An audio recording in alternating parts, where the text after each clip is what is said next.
Terrified Afghans are escaping you. Women can have access to education. The people we are fighting today, we funded. The US funds the Taliban, the US invades Afghanistan, and now the Taliban are in power. Assalamu alaikum, what's going on everybody? As you all already know, Afghanistan's US-backed government has fallen and the Taliban are now in power. Here's a quick history recap of US intervention in Afghanistan and the overall war and the results today. In the 1980s, the United States funded some rebels in order to fight the Soviet Union. The US supported them and said, God will give them victory. These rebels eventually became the Taliban. I mean, let's remember here, the people we are fighting today, we funded 20 years ago. And we did it because we were locked in this struggle with the Soviet Union.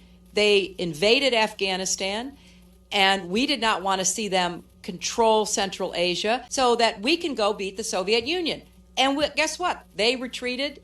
They lost billions of dollars, and it led to the collapse of the Soviet Union. So there's a very strong argument, which is, wasn't a bad investment to end the Soviet Union, but let's be careful what we sow because we will harvest. In 2001, the United States invaded Afghanistan as part of its war on terror after 9/11. And surprisingly, the war on terror only resulted in more war and more terror. The United States government under the Bush administration said that this invasion had one main goal, and that is to destroy Al-Qaeda and the Taliban. It definitely had nothing to do with Afghanistan's strategic geographical location, the opium needed for heroin, the lead, lithium, natural gas, petroleum, and other natural resources. Alright, it was also for women's rights and human rights. Which, by the way, human rights violations after the US invasion of Afghanistan went through the roof. And US soldiers were even told to somewhat, look the other way and ignore any sexual abuse that would have taken place by either US or US-backed Afghan allies. But shh,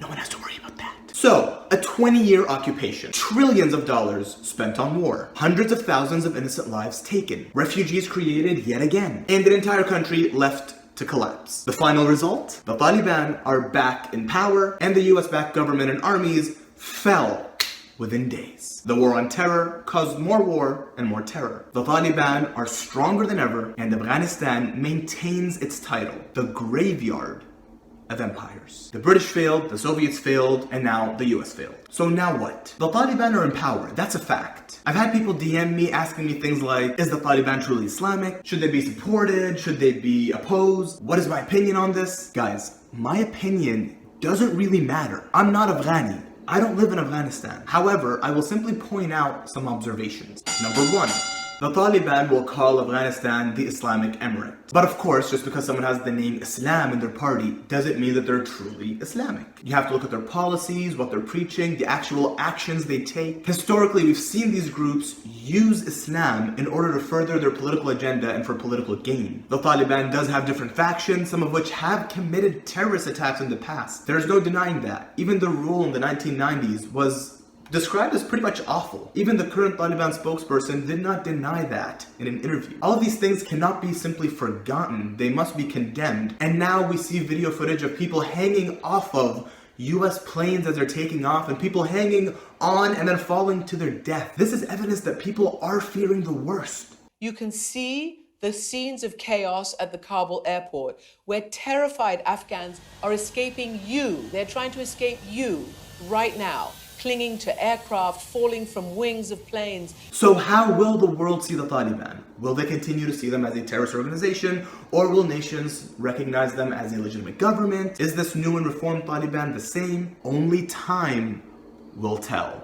Number two, this time around, it was actually noted that the Taliban are taking more peaceful routes as opposed to the violent alternatives. They stated they wanted a peaceful transition of power, they provided amnesty for the Afghan military and others, and even the US Department of Defense and some United States military commanders said that the Taliban is actually allowing United States evacuations to continue. The Taliban appear to have engaged in quite a bit of diplomacy and have started building diplomatic relationships with other nations. Is this propaganda? Is this factual?